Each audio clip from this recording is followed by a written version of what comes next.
আমাদেরকে ইসলামের উপরে অটুট থাকার একটা প্রতিজ্ঞা করা।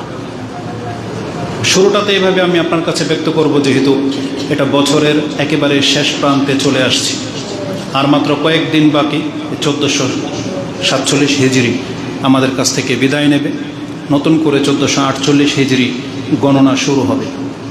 বছর শেষ হওয়া বা নতুন বছর আগমন করার অ্যাডভার্টাইজ এটা আমাদের মূলত না।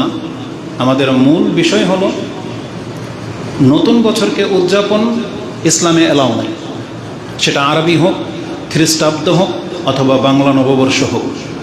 আমাদেরকে দেখতে হবে এর সাথে ইসলামের কি সম্পর্ক রয়েছে। ইসলামের একটা সম্পর্ক আমরা দেখতে পাচ্ছি। আপনি যদি খুব গভীরভাবে চিন্তা বিশ্লেষণ করে দেখেন তাহলে দেখতে পাবেন ইসলামের যেই রোকনগুলো আছে, 5 ওয়াক্ত সালাত, বছরে একবার হজ, সিয়াম, জীবনে একবার হজ, বছরে একবার জাকাত, এই যে 5টি পিলার আছে, এটা কিন্তু একদিনে পূর্ণ হয় না, বরং এক বছরে একবার পূর্ণ হয়। তার মানে এই 1447 হিজরিতে একবার হজ এসেছে, কোরবানির সিজন এসেছে, রমজান গিয়েছে, এইভাবে একটি বছর পূর্ণ হয়েছে। এই পূর্ণতার মধ্য দিয়ে ইসলাম প্রতিষ্ঠিত হয়েছে, মানে এই বছর ইসলাম পূর্ণতা লাভ করেছে। এখন যারা বিগত জীবনে হজ করেছেন বা এবছরও হজ করেছেন, যারা প্রতি বছর সিয়াম পালন করেন 5 ওয়াক্ত সালাতের সাথে, আপনি হলেন সেই ব্যক্তি যে ব্যক্তিটা বলতে পারবেন আল্লাহর কাছে, যেটা আজকে মরে যান, যে আল্লাহ আমি 1447 হিজরিতে ইসলামটাকে প্রতিষ্ঠিত করেছিলাম, এটা আপনি বলতে পারবেন। কিন্তু যারা এই বছর সালাত আদায় করেনি বা রমজানের সিয়াম রাখেনি বা যারা হজ ফরজ ছিল হজ করেননি বা জাকাত দেয়নি, এমন ব্যক্তি যদি মরে যায়, সে কিন্তু গিয়ে আল্লাহর কাছে বলতে পারবে না যে আমি আল্লাহ দিনের প্রতিষ্ঠিত করেছি। আর দিন প্রতিষ্ঠা মানেই হচ্ছে ধর্ম পালন করা, দিন প্রতিষ্ঠা মানে রাষ্ট্র কায়েম করা না। দিন প্রতিষ্ঠা মানে হচ্ছে ব্যক্তি জীবনে আপনি আল্লাহর বন্দেগী করবেন। 5 ওয়াক্ত সালাত, জাকাত ফরজ হয়ে গিয়ে থাকলে জাকাত, রমজান মাসের সিয়াম, এটাকে আল্লাহ সুবহানাহু ওয়া তাআলা দিন কায়েম বলেছেন। এবং আল্লাহ বলেছেন আমি এছাড়া মানুষকে আর কোনো আদেশ করিনি যে এইগুলো প্রতিষ্ঠিত করার মাধ্যমে তারা দিন কায়েম করুক, যেটা স্পষ্ট কোরআনে আল্লাহ বলেছেন ওমা উমিরু ইল্লা লিয়াবুদুল্লাহ মুখলিসিনা লাহুদ্দিন হুনাফা ওয়া ইউকিমুস সালাহ ওয়া ইউতুজ যাকাত ওয়া যালিকা দীনুল কাইয়্যিমা। আল্লাহ বলেছেন আমি শুধুমাত্র বান্দাদেরকে আদেশ করেছি তারা একনিষ্ঠভাবে আমার বন্দেগী করবে। এটা আল্লাহ বলছেন, আমি এছাড়া অন্য কোনো আদেশ করিনি। ওমা উমিরু। আর এই আয়াতটাই আমরা অন্যভাবে আরেকটা আয়াতের মধ্যে পাই। আল্লাহ আমাদের পুরো ব্যক্তিত্বকে তুলে ধরে বলেছেন ওমা খালাকতুল জিন্না ওয়াল ইনসা ইল্লা লিয়াবুদুন। আমি তো জিন এবং ইনসানকে অন্য কোনো উদ্দেশ্য নিয়ে সৃষ্টিই করিনি। সৃষ্টি করা হয়েছে একটি মাত্র উদ্দেশ্য নিয়ে, সেটা কি, যে তারা শুধু আমার গোলাম হয়ে বেঁচে থাকবে, আল্লাহর বন্দিগির উপরে টিকে থাকবে। আর সেই বন্দিগিগুলোর মধ্যে মূল কি, এই 5 ওয়াক্ত সালাত, রমজান মাসের সিয়াম, 2.5 টাকা জাকাত, আর যদি অর্থ সম্পত্তি থেকে থাকে জীবনে একবার হজ। আল্লাহ বলেছেন এইগুলো যারা করবে তারাই আমার বান্দা, তারাই দিন কায়েমকারী, প্রতিষ্ঠিতকারী। অতএব যারা এবছরের 5 ওয়াক্ত সালাতের মধ্য দিয়ে, সিয়াম রাখার মধ্য দিয়ে, এই কোরবানের মধ্য দিয়ে ফরজ এবং নফল সবগুলো ইবাদত জড়ো করতে পেরেছেন, আলহামদুলিল্লাহ আপনারা হলেন সেই ব্যক্তি যারা দিন কায়েমের সাথে জড়িত। আল্লাহ আমাদের ইবাদতগুলোকে কবুল করুন, আমিন। এবং যতদিন পর্যন্ত আল্লাহ আমাদেরকে পৃথিবীতে বাঁচিয়ে রাখবেন, এভাবে দিনের উপরে যেন আমরা টিকে থাকতে পারি, আল্লাহর পক্ষ থেকে আমরা সেই তৌফিক কামনা করতেছি। আল্লাহ তুমি আমাদেরকে তৌফিক দান করো, আমিন। এরপর যেটা বলবো, লক্ষ্য করে দেখতে পাবেন যে মানুষ যখন বড় ধরনের একটা ব্যস্ততা থেকে মাঝে মাঝে অবসর হয়, তখন একা বসে থাকে বা তেমন কোনো উল্লেখযোগ্য কাজ খুঁজে পায় না, তখন মানুষের মধ্যে একটা অলসতা তৈরি হয়, একটা গাফিলতি আসে। তাই আল্লাহ সুবহানাহু ওয়া তাআলা তিনি আমাদেরকে এই গাফিলতির সময় কিভাবে আমরা সচল থাকব, আল্লাহর প্রতি ঝুঁকে থাকব, তখন আল্লাহ অতিরিক্ত আরেকটি ইবাদত সৃষ্টি করেছেন, যেটা অত্যন্ত সহজ এবং অত্যন্ত লাভজনক এবং আল্লাহ যেটাকে সব থেকে বেশি পছন্দ করে সেই ইবাদত তারা আদেশ করেছেন। আর সেটা হচ্ছে আল্লাহর জিকির, আল্লাহকে স্মরণ রাখা। এটা এমন একটা হাল, এমন একটা অবস্থা, এর জন্য ওযু লাগে না, কিবলা শর্ত না, এর জন্য টাইমিং করতে হয় না, রাত্রে ঘুম থেকে জেগে এটা করতে হবে এমনও না, যখন তখন আর এত সহজ একটা ইবাদত যেটা যে কারো পক্ষে সম্ভব, সেটা হচ্ছে আল্লাহকে স্মরণ করা। এটা সম্পর্কে আমরা বলবো। তো আল্লাহ সুবহানাহু ওয়া তাআলার নীতিতে আমরা যেটা পাচ্ছি, যখনই কোনো বড় ধরনের গ্যাদারিং, বড় ধরনের দায়িত্ব থেকে মানুষ ফারেগ হবে, তখনই আল্লাহ আরেকটা বড় দায়িত্ব তাদেরকে দিয়েছেন, সেটা হচ্ছে জিকরুল্লাহ, আল্লাহকে স্মরণ করা। যারা হজ করেছেন, এই যে হজ শেষে বড় জামারাত, ছোট মধ্য, এই জামারাতগুলোতে 3 দিন যখন পাথর মেরেছে, তারপর আর তাদের কোনো কাজ ছিল না, তখন থেকে আল্লাহ তাদেরকে বলেছেন, ফাইজা কাদাইতুম মানাসিকাকুম, তোমরা যখন তোমাদের হজ পূর্ণ করে ফেলেছ, ফাযকুরুল্লাহ, এখন তোমাদের যে কাজ সেটা গপ্প নয়, সেটা ঘোরাফেরা নয়, সেটা গালগপ্প বা অতীতে কি করতেন, বিজনেস কি করেন, কার পরিচয় কি, কে কোন বংশের, এগুলো নিয়ে আলাপ নয়। এখন কি করবে? ফাযকুরুল্লাহ, তোমরা আল্লাহকে স্মরণ করো।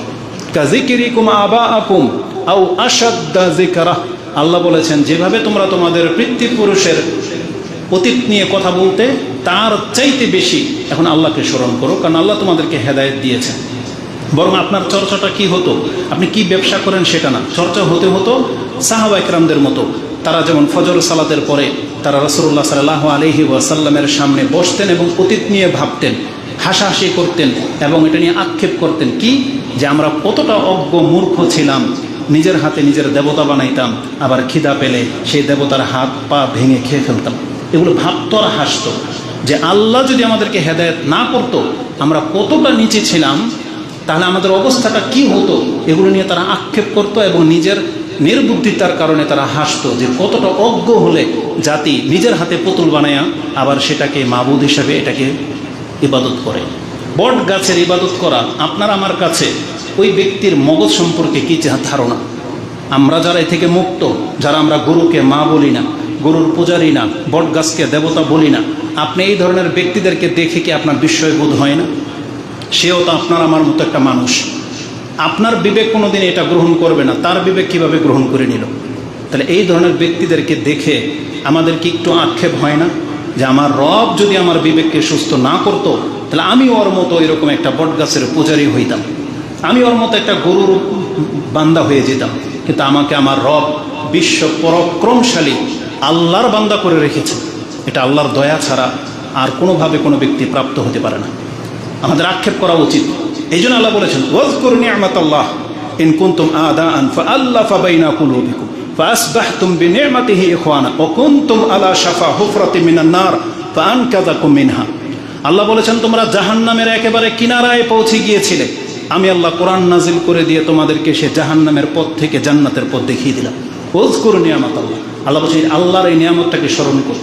কিন্তু আপনারা যারা একবার প্রকাশ্য বলি, জন্মই হয়েছে কোরআন হাদিস ওয়ালাদের ঘরে, কিন্তু ধর্মের প্রতি আপনাদের যদি আন্তরিকতা না থাকে, আল্লাহ কিন্তু এই নিয়ামত ছিনিয়ে নেবেন। আহলে হাদিসের সন্তান সালাফি হওয়ার পরেও যদি বেনামাজি হয়, এর চাইতে দুঃখজনক আর কিছু থাকে না।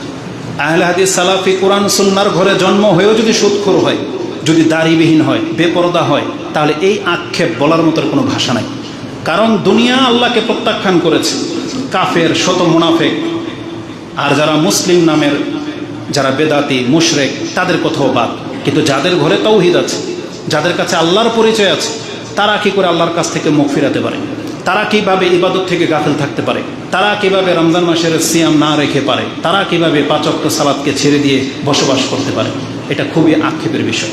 আল্লাহ বলেছেন, স্মরণ করো আল্লাহর সেই নিয়ামতের কথা যে তোমরা একবারে জাহান্নামের কিনারায় ছিলা। তোমার পার্শ্ববর্তী ঘরগুলা দেখো, যারা বেদাতি বলো, যাদেরকে মুশরিক বলো, তুমি তো তাওহীদবাদী, তাহলে তোমার সাথে আল্লাহর সম্পর্কটা এত কম কেন? আরও গাঢ় হওয়া উচিত ছিল।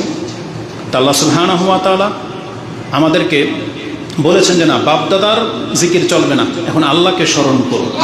তা আল্লাহ এই কথাটা এইভাবে বলেছেন, ওয়াযকুরুল্লাহা কাসীরান লাআল্লাকুম তুফলিহুন। অন্য বিভিন্নভাবে আল্লাহ বলেছেন। তো হজ শেষ হওয়ার পরে আল্লাহ এখানে আল্লাহর জিকিরকে নিয়ে এসেছেন। এবং আপনি দেখতে পাবেন আরেকটা বড় গ্যাদারিং হচ্ছে এই 5 ওয়াক্ত সালাত, এই জামাত। এই জামাতে আসছেন, যখনই আমরা আল্লাহর ফরজ বিধানটা পুরো করে ফেলি, সালাম ফেরানোর পর এতক্ষণ ছিলেন জিকিরে, তারপরে আবার জিকির করার কি প্রয়োজন ছিল? কিন্তু রাসূলুল্লাহ সাল্লাল্লাহু আলাইহি ওয়াসাল্লাম সালাম ফেরানোর পরে লম্বা সময় ধরে বসে বসে আল্লাহ সুবহানাহু ওয়া তাআলার তাসবিহগুলো পাঠ করতে থাকতেন। এটা আলাদা একটা ইবাদত, স্বতন্ত্র একটা ইবাদত, যাতে করে আমাদের সম্পর্কটা আল্লাহর সাথে খালি না হয়ে যায়। তারপর আল্লাহ সুবহানাহু ওয়া তাআলা অতিরিক্ত আমাদেরকে আদেশ করেছেন এই জুমার দিন সম্পর্কে। এই যে আজকে যারা এখানে এসেছেন, অনেক ব্যস্ততার মধ্যে আপনার জীবন ছিল আজকে সকাল থেকে, কিন্তু আজান শুনেছেন, ব্যস্ততা শেষ। দোকান পোশাক যারা ডিউটি করেন বন্ধ করে দিয়ে চলে আসছেন, কারো দাওয়াত ছিল যাননি, সব কিছু ছেড়ে দিয়ে মসজিদে আসছেন। আর কত ব্যক্তিরা আছে যারা তাদের ব্যবসা বাণিজ্য এখন পর্যন্ত বহাল রেখেছে, যদিও তারা জুমার সালাতের আজান তার কানে পৌঁছে গেছে, কিন্তু সে আল্লাহর ডাকের সাড়া দিতে পারেনি, সে আল্লাহর ডাকের সাড়া দিতে পারেনি। আপনারা যারা দিয়েছেন তার মানে আপনারা সব ব্যস্ততা ছেড়ে এখন জিকিরে লিপ্ত। তারপর আল্লাহ সুবহানাহু ওয়া তাআলা বলেছেন, যখন তুমি এখান থেকে ফারেক হয়ে যাবে, আবার জমিনে তুমি ছড়িয়ে পড়বে, ওখানে দেখেন গুরুত্বপূর্ণ একটা আদেশ আল্লাহ আমাদেরকে করেছেন, সেটা হচ্ছে আল্লাহকে স্মরণ করো।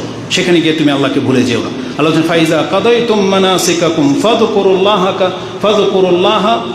ফাইজা কাদাইতুম, ওটা এত বলে ফেলেছি, এটা বলি, ফাইজা কুদিয়াতিস সালাহ ফান্তাশিরু ফিল আরদ ওয়াবতাগু মিন ফাদলিল্লাহ।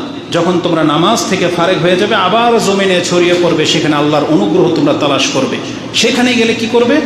এটা বেশি গুরুত্বপূর্ণ যে ওই অবস্থায় তোমরা আল্লাহকে স্মরণ করবে। মিন ফাদলিল্লাহ ওয়াযকুরুল্লাহ কাসীরান লাআল্লাকুম তুফলিহুন। সেখানে গিয়ে অধিক মাত্রায় আল্লাহকে স্মরণ করো, যাতে করে তোমরা সফল কাম হতে পারবে। এটা শুধু একটা উপদেশ না, বরং এটা একটা গুরুত্বপূর্ণ আল্লাহর আদেশ, যেটা আপনি সূরা জুমার 10 নম্বর আয়াতে পেয়ে যাবেন। এই একটা আদেশকে আমরা যদি বাস্তবায়ন করতে পারতাম, তাহলে আমরা একে অপরের উপরে জুলুম করা থেকে বেঁচে থাকতে পারতাম। কারণ আমরা যখনই জমিনে ছড়িয়ে যাই, সেখানে গিয়ে যখন আল্লাহকে স্মরণ করার জায়গায় আল্লাহকে ভুলে যাই, ওই তখনই কিন্তু ঘুষ, সুদ, মিথ্যা, চুরি বাটপারি, কাউকে ঠকানো, জোর জবরদস্তি, জুলুম সব চলে আসে। কিন্তু যেই ব্যক্তিকে যে দায়িত্ব দেওয়া হয়েছে, সবাই যখন যার যার দায়িত্বে ফিরে যাবেন, সেখানে যদি আল্লাহর এই কথাটা স্মরণ থাকতো, ওয়াযকুরুল্লাহ, আল্লাহকে স্মরণ করো, তাহলে সেই ব্যক্তি কোনো দিন কাউকে ঠকাইতে পারতো না, সেই ব্যক্তি কোনো দিন জুলুম করতে পারতো না, সীমানা অন্যের জমিনে যেত না, কারণ সে আল্লাহকে স্মরণ করবে। আর আল্লাহকে স্মরণ করা মানে নিজেকে কন্ট্রোল রাখা। আজকে আমরা জমিনে ছড়িয়ে পড়ি ঠিকই, কিন্তু সেখানে গিয়ে আল্লাহকে ভুলে যাই, যার ফলে আমাদের দ্বারা জুলুম হয়, পাপ হয়, মিথ্যা, হারাম সব কিছুর সাথে আমরা জড়িয়ে যাচ্ছি। এর মাধ্যমে একে অপরকে ঠকাচ্ছি, কিন্তু আল্লাহকে স্মরণ করলে এটা আর হতো না। তো আল্লাহ সুবহানাহু ওয়া তাআলা এই জন্য আমাদেরকে আদেশ করেছেন, যখন তোমরা জমিনে ছড়িয়ে পড়বে, সেখানে গিয়ে দেখো আল্লাহকে ভুলে যেও না। কারণ আল্লাহকে ভুলে গেলেই মানুষ সব থেকে বেশি পাপের সম্মুখীন হয়। এটাই হচ্ছে আজকের খুতবার মূল বিষয়, প্রথম পয়েন্ট। এই জন্য আমরা বলবো, আমরা যারা হজ করেছি, সালাত আদায় করি, রমজান মাসের সিয়াম পালন করেছি, আবার 1 বছর আমাদের মাঝে একটা লম্বা গ্যাপ যাবে, এই সময় যেন আমরা আল্লাহকে ভুলে না যাই। 5 ওয়াক্ত সালাতের পাশাপাশি আমরা যেন মাঝে মাঝে কোরআন তেলাওয়াত করি, আমরা যেন মাঝে মাঝে সিয়াম রাখতে পারি, আমরা যেন দান সাদকাকে বহাল রাখি, এবং যা কিছু আমরা করতেছি আল্লাহ যেন সেটা কবুল করে। এর জন্য আল্লাহকে বারবার বলতে হবে, আল্লাহুম্মা তাকাব্বাল মিন্না ইন্নাকা আনতাস সামিউল আলিম। আল্লাহ তুমি আমার কাছ থেকে এটাকে কবুল করো। কারণ কবুলযোগ্য ইবাদত না হলে আমরা ইবাদত করেও ক্ষতিগ্রস্ত হয়ে যাব। এই জন্য সবসময় মাথায় রাখবেন, ইবাদত যেন কবুলযোগ্য হয়। হজের যারা হজ করেছেন, হজের মধ্যে কিন্তু এই কথাটাই আছে, হাজ্জুল মাবরুর অথবা হাজ্জুল মকবুল লাইসা লাহু জাযাউন ইল্লাল জান্নাহ। রাসূল বলেছেন, যেই হজ কবুল হবে তার জাযা জান্নাত ছাড়া আর কিছু হতে পারে না। এই জন্য কবুলযোগ্য ইবাদত হইতে হবে। আল্লাহ আমার এবং আপনাদের ইবাদতগুলোকে কবুল করুন, আমিন। তো আল্লাহ সুবহানাহু ওয়া তাআলা বলেছেন, রাস্তাঘাটে যেখানে তোমরা থাকো না কেন আল্লাহর জিকির করবে। আর বলেছিলাম যে এই জিকির করার জন্য আল্লাহ আমাদেরকে কিবলা শর্ত করেনি, ওযু শর্ত করেনি, বসে না দাঁড়িয়ে না শুয়ে শর্ত করেনি। যেভাবে যেই হাল অবস্থায় আপনি থাকেন, নাপাক পাক সর্বাবস্থা আল্লাহ সুবহানাহু ওয়া তাআলার জিকিরে চলবে। মুহাম্মদুর রাসূলুল্লাহ সাল্লাল্লাহু আলাইহি ওয়াসাল্লাম সম্পর্কে আয়েশা রাদিয়াল্লাহু তাআলা আনহা এমনই একটা তথ্য দিয়েছেন, যেটা ইমাম মুসলিম কোট করেছেন হায়েজের অধ্যায়, যে কানা রাসূলুল্লাহ সাল্লাল্লাহু আলাইহি ওয়াসাল্লাম ইয়াযকুরু রাব্বাহু আলা কুল্লি আহইয়ানি। রাসূলুল্লাহ সাল্লাল্লাহু আলাইহি ওয়াসাল্লাম তিনি তার রবকে স্মরণ করতেন সর্ব অবস্থায়, পাক থাকার না পাক থাক সর্ব অবস্থায় তিনি আল্লাহর জিকির করতেন। তার মানে এর জন্য আপনাকে এক্সট্রা ওযু করা লাগতেছে না। এই জন্য আল্লাহর নাম জপেন, আল্লাহকে অন্তরে সজাগ রাখেন। আল্লাহ দেখতেছে, আল্লাহ আমাকে কি করবে, বিচারের মাঠে কি হবে, এগুলো জাগিয়ে রাখাটাই হচ্ছে আল্লাহ সুবহানাহু ওয়া তাআলার জিকির।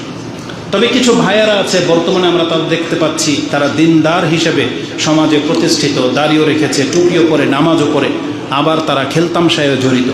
দেখা যাবে যে খেলার আসরে বসেছে, বিশ্বকাপ খেলা হয়তো শুরু হবে বা হয়েছে, যেটাই হোক, মানুষের ঘরে ঘরে পতাকা টাঙিয়েছে, সে দেখবে খেলা, বলবে সুবহানাল্লাহ, গোল হলে বলবে আলহামদুলিল্লাহ, হাইরা গেলে লা হাওলা ওয়ালা কুওয়াতা ইল্লা বিল্লাহ। এই জিকিরের কথা কিন্তু আমরা বলতেছি না। আপনি জুয়ার টেবিলে অথবা আপনি খেলতামশার ময়দানে আর সেখানে বসে যদি বলে সুবহানাল্লাহ বসে বসে জপেন, এটা আল্লাহ সুবহানাহু ওয়া তাআলার জিকিরের সাথে বেয়াদবি। এটা আল্লাহ সুবহানাহু ওয়া তাআলার স্মরণ হওয়ার পরে আল্লাহ সুবহানাহু ওয়া তাআলাকে মানে তার আদেশকে লঙ্ঘন করার নামান্তর। ওইটা সুবহানাল্লাহ বলার জায়গা না। অনেক খেলাধুলার ব্যক্তিরা আছে যারা জুয়াতে জিতে সাজদা করে, আমরা এটা নিয়ে বা প্রশংসা দিই। জেনে নেন এই সাজদা তাকে জান্নাত দিতে পারবে না। বরং আল্লাহ সুবহানাহু ওয়া তাআলার জিকির মানে হচ্ছে যখন আল্লাহর কথা স্মরণ হয়ে যাবে, একজন মুমিন ব্যক্তি বা সৎ ব্যক্তি সে পাপে জড়াইতেই পারে না, সেখান থেকে সে সরে যাবে। কোরআন আল্লাহ সুবহানাহু ওয়া তাআলা বলেছেন, এবং পাপের ক্ষেত্রে বলেন যে কাজে কোনো উপকার নাই আপনার, সেই কাজে আল্লাহ বলেছেন দয়াময়ের বান্দারা কোনোদিন সেই ময়দানে উপস্থিত থাকতে পারে না।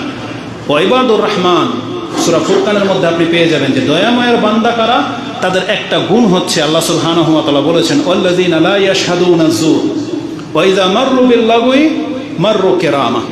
আমাদের দয়াময়ের বান্দা কোনোদিন মিথ্যার সাক্ষী দিতে পারে না, মিথ্যার কোনো কাজে জড়াতে পারে না। ওয়া ইযা মাররু বিল-লাগwi, আর যেখানে খেলতামশা হচ্ছে কখনো যদি সেই পথ দিয়ে সে যায়, মাররু কিরামা, সে নিজের সম্মানকে বাঁচিয়ে আনার জন্য সেখান থেকে সে সরে যায়। কি অন করেন নাই? কি বলেন, অন করছেন? এটা ধরছে কেউ?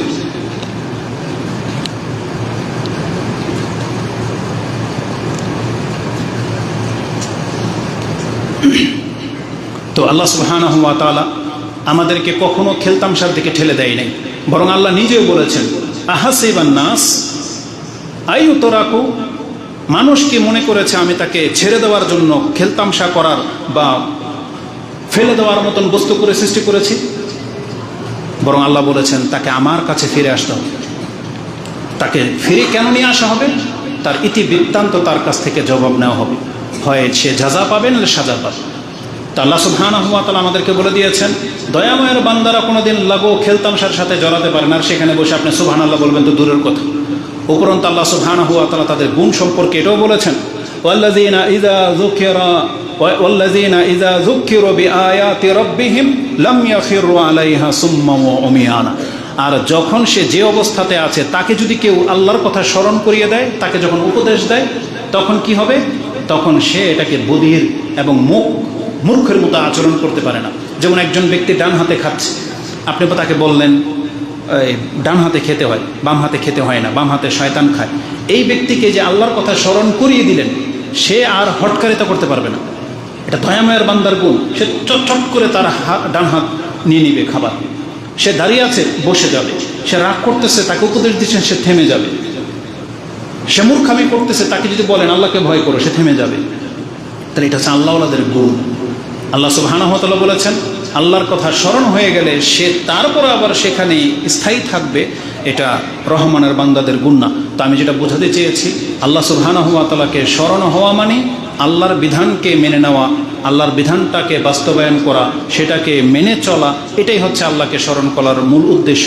আমি চুরি করব আবার সুবহানাল্লাহ বলবো বা লা হাওলা বলবো না, এরকমটা জিকিরের উদ্দেশ্য না। আল্লাহ এটাই বলেছেন। কারণ কি জানেন, একজন মানুষ যখন আল্লাহকে স্মরণ করে তখন সে আল্লাহর বান্দা থাকে। যখন সে আল্লাহকে ভুলে যায় তখন সে আল্লাহর বান্দা থাকে না, তখন শয়তান তাকে নিয়ে নেয়। এটা হচ্ছে আল্লাহকে ভোলার সব থেকে মারাত্মক ক্ষতি।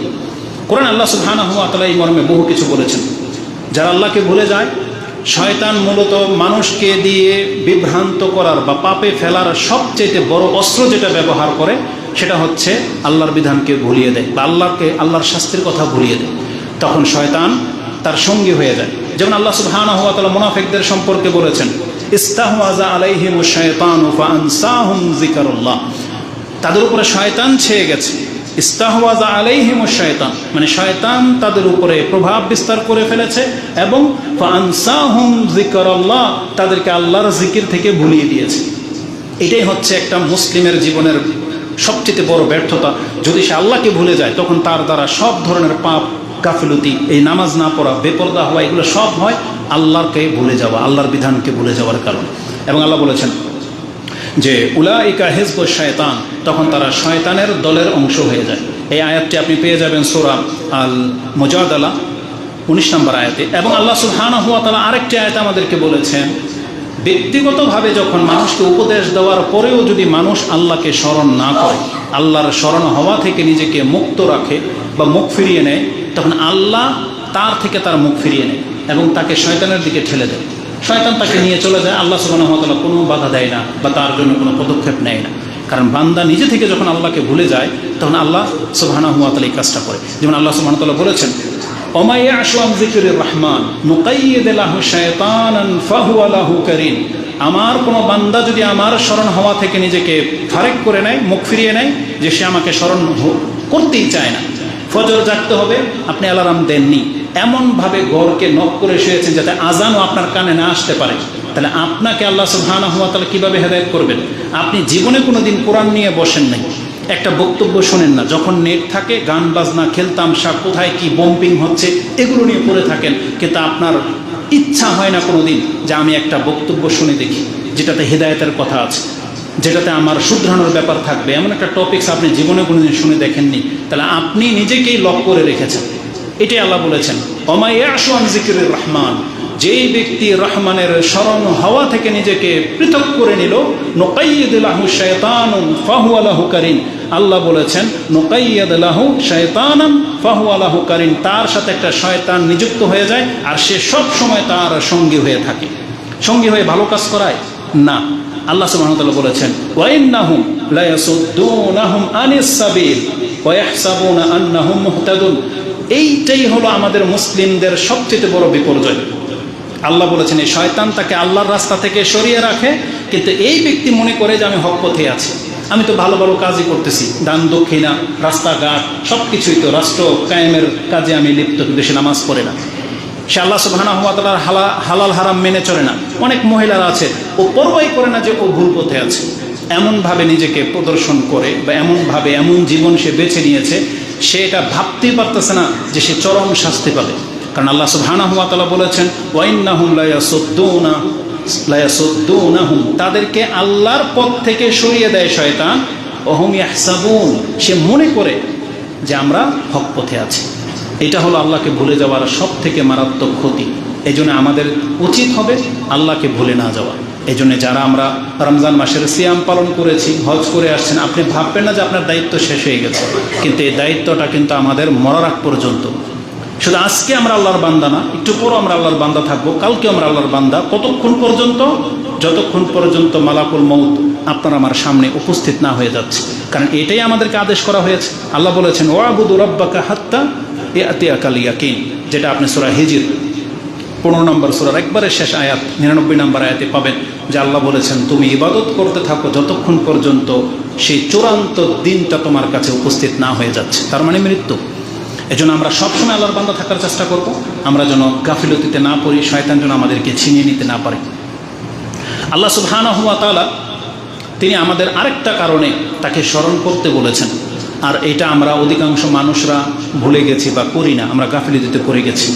আমরা যারা এখানে আছি কম বেশি সবাই পাপী, কম বেশি পাপ সবার দ্বারাই হয়, কিন্তু এই পাপী বান্দাদেরকে আল্লাহ বিশেষ একটা আদেশ দিয়েছেন, বিশেষ একটা ওজিফা দিয়েছেন। যদি আমরা সেটা গ্রহণ করি তাহলে মুক্তি পাবো। সেটা কি জানেন? যখনই অন্যায় অপরাধ ভুল কিছু হয়ে যাবে, সাথে সাথে আল্লাহর কাছে ক্ষমা চাওয়া উচিত ছিল। আল্লাহ সুবহানাহু ওয়া তাআলা আমাদেরকে বলেছেন, ওয়াল্লাযীনা ইযা ফাআলু ফাহিশাতান আও যালামু আনফুসাহুম যাকারাল্লাহ। আল্লাহ বলেছেন নিশ্চয়ই মুমিন বান্দাদের গুণ হলো যারা যখন কোনো রকমের ভুল করে ফেলে অথবা নিজের নফসের উপরে কোনো জুলুম করে ফেলে, তাদের উচিত হলো যাকারুল্লাহ, তারা যেন আল্লাহকে স্মরণ করে, ফাস্তাগফারু লিযুনুবিহিম, এবং তারা যেন আল্লাহর কাছে নিজের অপরাধের কারণে ক্ষমা চায়। কেন জানেন? যখনই কোনো বান্দা পাপ করে আর ক্ষমা চায়, আল্লাহ সুবহানাহু ওয়া তাআলা তাকে তৎক্ষণাৎ ক্ষমা করে দেন। এটা হচ্ছে আল্লাহ সুবহানাহু ওয়া তাআলার দয়া, আর তখন সে আবার আল্লাহর বান্দা হয়ে যায়। কিন্তু যেই ব্যক্তি ভুলের উপরে স্থির থাকে, তওবা করার কোনো চিন্তাই করে না যে করব, একদিন সময় হলে তওবা করে নিব। যেমন অনেক মানুষ আছে যারা মনে করে হজ করব, একটু বয়সটা বাড়ুক, মেয়ে বিয়ে দিয়ে টাকা ইনকাম করে নেই, তারপরে হজ করে তওবা করে সব শেষ।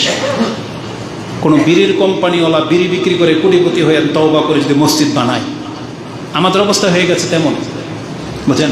মানে আগে হারাম কামাই নিয়ে এলো, তারপরে তার কাছে অপশন তা আছে যে তওবা করে নিলে আল্লাহ মাফ করে দেয়। কিন্তু এই কোটি টাকার পাহাড়, এটা হারাম টাকার গোড়া, এটারও একটা হক আছে, এটাকেও আপনাকে শুধরাইতে হবে।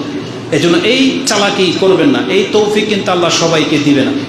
ওই 100 জন মানুষকে হত্যা করার পরে তওবা করতে পেরেছিল, তার তৌফিক ভালো ছিল, সে সৌভাগ্যবান যে সে তওবা করে ফিরে আসতে পেরেছিল। কিন্তু ফেরাউন কিন্তু পারেনি, কারণ ফেরাউন তওবা করেছিল সময় পাস হয়ে যাওয়ার পর। 2 ব্যক্তিরই ঘটনা আমাদেরকে জানানো হয়েছে। আমি আর আপনি কার মতো হব? চেষ্টা করব যে আমরা যেন পাপই না করি, বরং আমাদের নবী মুহাম্মদুর রাসূলুল্লাহ সাল্লাল্লাহু আলাইহি ওয়াসাল্লাম তিনি বলছেন, লা ইউগানু আলা কলবি ওয়া ইন্নী লা আস্তাগফিরুল্লাহ ফিল ইয়াউমি 100 মাররা। আমার অন্তর যদি সামান্য সময় আল্লাহর জিকির থেকে গাফেল হয়েছে মনে হয়েছে, আমি এই কারণে 100 বার আল্লাহর কাছে ইস্তিগফার করেছি। কিন্তু আমরা সারাদিন কত পাপে লিপ্ত, কিন্তু একবারও বলি না আস্তাগফিরুল্লাহ। এটা আমাদের জীবনের সবচেয়ে বড় ব্যর্থতা। এজন্য আল্লাহ বলেছেন, যাদের অন্যায় হয়ে গেছে তুমি আল্লাহকে স্মরণ করো, কারণ আল্লাহ সুবহানাহু ওয়া তাআলা এটা কারণও বলে দিয়েছেন। কেন আমরা পাপীর আল্লাহকে স্মরণ করতে হবে? কারণ আল্লাহ বলেছেন, তুমি যদি পাপ নিয়ে বসে আছো, তুমি যদি তোমার রবকে স্মরণ না করো, ওমা ইয়াগফিরু যুনুবা ইল্লাল্লাহ, তা তুমি বলো তো দেখে তোমার এই পাপগুলো আল্লাহ ছাড়া মাফ করবেটা কে আছে তোমার পাপকে মাফ করাইতে পারে? এই জন্য আল্লাহ বলেছেন, যেহেতু আল্লাহই ক্ষমাশীল, তুমি আল্লাহকে বলো, তোমার পাপ সব আল্লাহ সুবহানাহু ওয়া তাআলা মাফ করে দিতে প্রস্তুত। এই জন্য আমাদেরকে আল্লাহকে স্মরণ করতে হবে। যখনই আমাদের ভুল হয়ে যাবে তখনই আল্লাহকে স্মরণ করতে হবে। আল্লাহ আমাকে এবং আপনাদেরকে তৌফিক দান করুন, আমিন। এরপরে আসুন, সব থেকে বড় ব্যাপার হলো কেন এই কথাগুলো বলতেছি। কারণ দিন যত যাচ্ছে আমরা দেখতে পাচ্ছি মুসলিম সোসাইটি থেকে, ব্যক্তিত্ব থেকে, ঘরগুলো থেকে ইসলাম হারিয়ে যাচ্ছে। মানুষ কেন যেন অন ইসলামিক পশ্চিমাদের কৃষ্টি কালচার, তাদের উৎসব অনুষ্ঠান নিয়ে বেশি মত্ত। ইসলামের বহিরাগত দিকগুলো মানুষ আনন্দের সাথে, স্বাচ্ছন্দ্যের সাথে করে, কিন্তু ধর্মের ব্যাপারগুলো তার মধ্যে একটা সংকীর্ণতার তৈরি হয়ে যায়। সে প্রকাশ্য দাঁড়িয়ে রাখতে লজ্জাবোধ করে, টাকনার উপরে প্যান্ট পরতে তার ইতস্থ, পর্দা করতে তার আপত্তি, বুঝছেন? এগুলো হচ্ছে মুসলিমদের চরিত্র হয়ে গেছে। 5 ওয়াক্ত সালাতে তো তাকে পাওয়া যায় না। এইভাবে একদিন এই পৃথিবী থেকে ইসলাম বিদায় নেবে, মানুষগুলো বাকি থাকবে কিন্তু ইসলাম থাকবে না।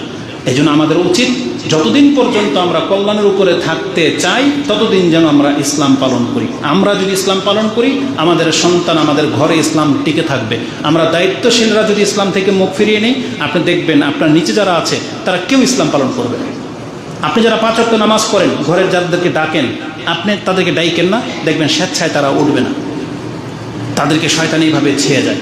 নিজের বাচ্চাগুলো দেখবেন ইসলাম পালন করতে চাইবে না, আপনাকে ওকে বাধ্য করতে হবে যে টাকনার উপরে প্যান্ট তোলো, টুপিটা কেন পরলো না, ডান হাতে খাও। এটা বলতে কেন হয় বাপ মাকে? কারণ মানুষের অন্তর হলো এমন, তাকে উপদেশ না দিলে সে বক্র হয়ে যায়। এই জন্য আমাদেরকে উপদেশের উপরে রাখা হয়েছে। প্রত্যেক সপ্তাহে খুতবা কেন শোনানো হয়? যাতে আমাদের অন্তর সোজা থাকে।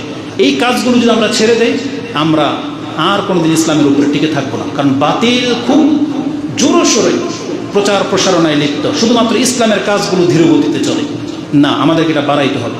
এই খুতবার পাশাপাশি আরও দার্সে আপনাদেরকে বসতে হবে, কোরআন নিয়ে বসতে হবে, তাহলে আমরা হয়তো ইসলামের উপরে টিকে থাকতে পারবো। এই ক্ষেত্রে রাসূলুল্লাহ সাল্লাল্লাহু আলাইহি ওয়াসাল্লামের গুরুত্বপূর্ণ একটি হাদিস আপনাকে স্মরণ করিয়ে দিই। রাসূলুল্লাহ সাল্লাল্লাহু আলাইহি ওয়াসাল্লাম আমাদেরকে বলেছিলেন, আকিমুস সালাহ, তোমরা নামাজ কায়েম করবে, ওয়াতুজ যাকাত, সময় মতো জাকাত দেবে, ওয়া হুজ্জু, তোমরা হজও করবে, ওয়াতামিরু, তোমরা একের পর এক উমরাও করবে, ওয়াস্তাকিমু, তোমরা ইসলামের উপরে কায়েম থাকো। তাহলে কি হবে? ইস্তাকাম বিকুম, তাহলে তোমাদেরকে দিয়ে পরবর্তীদেরকে ইসলামের উপরে কায়েম রাখা হবে। তার মানে আজকে আপনি যদি নামাজ ছেড়ে দেই, আমাদের সন্তানও ছেড়ে দেবে কালকে, তারপর ওর সন্তানও ছেড়ে দেবে। কিন্তু আমি আর আপনি যদি নামাজের উপরে কায়েম থাকি, ওদেরকে যদি কায়েম রাখতে পারি, ও আর সন্তানকে রাখবে। ওদেরকে কোরআন শেখার জন্য দায়িত্বটা আমাদের, ও তারপরে কোরআন শেখাবে ওর সন্তানদেরকে। আপনি পর্দা করেন, আপনি পর্দা না করলে আপনার মেয়ে পর্দা করবে না, আপনার মেয়ে পর্দা করবে না, পরবর্তী জেনারেশনে পর্দার নামগন্ধ পর্যন্ত নেবে না। আমি বিনা বাড়াবাড়িতে বলতেছি, এমন কিছু মুসলিম পরিবেশ সম্পর্কে আমি জানি যেই ঘরে আল্লাহর নাম উচ্চারণ হয় না, প্রয়োজনেই বোধ হয় না। একটা বাচ্চা জানে না রুকু কোনটা, জানেন? একটা 10 বছরের ইংলিশ মিডিয়ামে পড়ে, ও জানে না রুকু কি জিনিস। ওকে যদি বলেন রুকু কোনটা, রুকু করো, পারে না। জীবনে শুনেই না রুকু কি জিনিস, সেজদা কি জিনিস। আপনার কাছে এটা অবাক লাগে না, কারণ আপনি এটা ফিল করেন না কখন। ঢাকার উন্নত, এই যে আপনাদের পার্শ্ববর্তী যে উন্নত রাষ্ট্র মানে নগরী তৈরি হয়ে যাচ্ছে, বসুন্ধরা অমুক তমুক, যারা এলিট পার্সেন্ট বলেন, যারা অগাধ টাকার মালিক, আপনি জানেন তাদের ঘরে যারা ইসলাম পালন করে আলহামদুলিল্লাহ, এর ছাড়া যারা ইসলাম পালন করে না, নাম কেউ আসতে মুসলিম, আপনি জানেন তাদের জীবন লাইফটা কীভাবে কাটে, কয়টা বাজে ঘুমায়, কয়টায় উঠে। তাদের ঘরে আল্লাহর নাম চলে না, তাদের পোশাক আশাকে ইসলাম নাই, তাদের ভাষাতে ইসলাম থাকে না, শুধু নাম কেউ আসতে মুসলিম, মরার পরে মুসলিমদের কবরস্থানে তাদেরকে দাফন করতে হয়, তারা এতটাই জানে, কিন্তু তাদের ব্যক্তিত্বের মধ্যে ইসলাম নাই।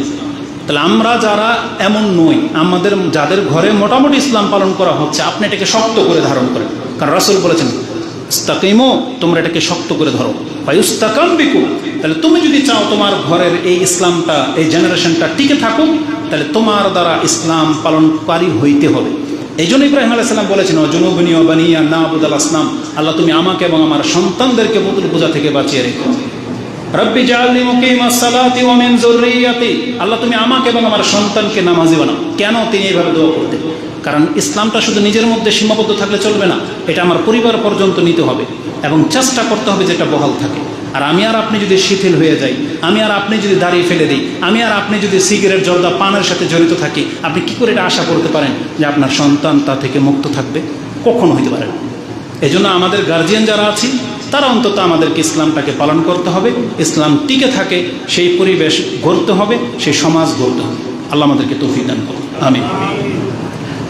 কথা যখন এই পর্যন্ত চলে আসছে, সেটার জন্য আমরা সর্বশেষ পয়েন্ট যেটা উল্লেখ করব সেটা হচ্ছে, যারা আমরা ইসলাম পালন করি, অনেক সময় আমরা অধৈর্য হয়ে যাই, আমরা অনেক সময় ব্যথিত হয়ে যাই, কষ্ট করে গেলে নামাজ পড়তে ভালো লাগে না, মনে হচ্ছে যে হালালের উপরে টিকে থাকাটা লাইফ আর চলবে না, আমরা অধৈর্য হয়ে যাই, আবার হারামের দিকে মুখ ঘুরে যায়। তাদের জন্য এই পয়েন্টটা, সেটা কি জানেন? না, এটা হইলে চলবে না। আমরা যদি কৃতকার্য হতে চাই, আল্লাহ আমাদেরকে ধৈর্য ধারণকারীদের অন্তর্ভুক্ত হতে বলেছে। সবর করা, ধৈর্য ধারণ করা, এটা এতটা জরুরি। আমরা তো সাধারণত ধৈর্য ধারণ করা বুঝি, বিপদে পড়লে কাউকে আমরা বলি যে ধৈর্য ধারণ করো, কিন্তু এর চাইতে গুরুত্বপূর্ণ হচ্ছে ইসলামের উপরে ধৈর্য ধারণ করা। যারা আজকে অমুসলিম রাষ্ট্রগুলোতে, আমাদের পার্শ্ববর্তী রাষ্ট্রে মুসলিমরা যেখানে গরু জবাহ করার কারণে মানুষকে জবাহ করে দেওয়া হয়, সেখানে ইসলামের উপরে থাকা এটা কতটা ধৈর্যের প্রমাণ আপনি মনে করেন? এটা কি তার ওই বিপদে পড়া ধৈর্যের মতো? ইমানকে বাঁচানোর ধৈর্য, এটা হচ্ছে সূর্য লেভেলের ধৈর্য, যে নবীরা করতেন, একবার প্রথম শ্রেণীর মানুষরা করেছেন। সূরা বুরুজে যাদের কথা বলা হয়েছে, আল্লাহর প্রতি ঈমান আনার কারণে তাদেরকে আগুনে জ্বালিয়ে দেওয়া হয়েছিল। তারা যদি অধৈর্য হয়ে যেত আমাদের মতো, তাহলে তারা ঈমান হারা হয়ে মরত। আমাদেরকে ওই রকমের ধৈর্য ধরতে হবে ইবাদতের ক্ষেত্রে, নামাজের ক্ষেত্রে। আলহামদুলিল্লাহ আমাদের উপরে এখনো এমন কোনো পেরেশানি আসে নাই পার্শ্ববর্তী রাষ্ট্রের মতো যে আমাদেরকে নামাজের মাধ্যমে এসে কেউ পিটাবে, কিন্তু আমরা এত নিরাপত্তা পাওয়ার পরেও আমরা নামাজ পড়ি না। এটা আমাদের জীবনের সবচেয়ে বড় ব্যর্থতা, সবচেয়ে বড় ব্যর্থতা। না, আমাদেরকে উচিত ইসলামের এই দিকগুলোকে মূল্যায়ন করা। এই নিরাপত্তা কিন্তু আল্লাহ সুবহানাহু ওয়া তাআলা বহু জাতির কাছ থেকে ছিনিয়ে নিয়েছেন। আল্লাহ যদি আমাদের কাছ থেকে ছিনিয়ে নেয়, তখন আমি আর আপনি কিন্তু যেই শান্তির স্বপ্ন দেখতেছেন, এই শান্তির স্বপ্ন কিন্তু দেখা বাস্তবায়ন হবে না। শান্তি হচ্ছে আল্লাহ সুবহানাহু ওয়া তাআলা যতদিন কোনো জাতিকে টিকে রাখতে চায় ততটা। এই জন্য আল্লাহ যেহেতু আমাদেরকে নিরাপত্তায় রেখেছেন, আল্লাহর গোলামের মাধ্যমে, আল্লাহকে বলার মাধ্যমে সেটা কত স্থায়ী করা যায়, আমাদেরকে সেই পথ গ্রহণ করতে হবে। কারণ আল্লাহ বলছেন ওয়াইন লাইন শাকারতুম লাআযীদান্নাকুম, বরং এটা আল্লাহ এলান করে বলেছেন ওয়াইস্তাআযানা রাব্বুকুম লাইন শাকারতুম লাআযীদান্নাকুম, যেটা আপনি সূরা ইব্রাহিম 14 নম্বর সূরা 7 নম্বর আয়াতে পেয়ে যাবেন, যে তোমার রব এটা এলান করে তোমাদেরকে বলছেন যে যদি তোমরা শুকরগুজার বান্দা হও, আমি আল্লাহ তোমার নিয়ামতকে আরো বাড়িয়ে দেব। তাহলে আপনি যদি মনে করেন বাংলার জমিনের মুসলিমরা নিরাপত্তার সাথে আছে, তাহলে আপনি শুকরগুজার হন, তাহলে নিরাপত্তা আল্লাহ বাড়িয়ে দিবে।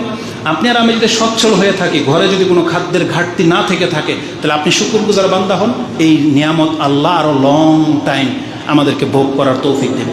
আপনি আর আমি যদি বড় ধরনের কোনো অসুস্থতায় না থেকে থাকি, যদি সুস্থ থেকে থাকি, তাহলে শুকরগুজার বান্দা হন, তাহলে আল্লাহ এই সুস্থতা বহাল রাখবেন। কিন্তু আপনি সুস্থ থাকা সত্ত্বে যদি আল্লাহর নামাজ না করেন, একটা সময় তো আমাদের কাছ থেকে আল্লাহ এটা ছিনিয়ে নেবে, তখন চাইলেই বা কী হবে?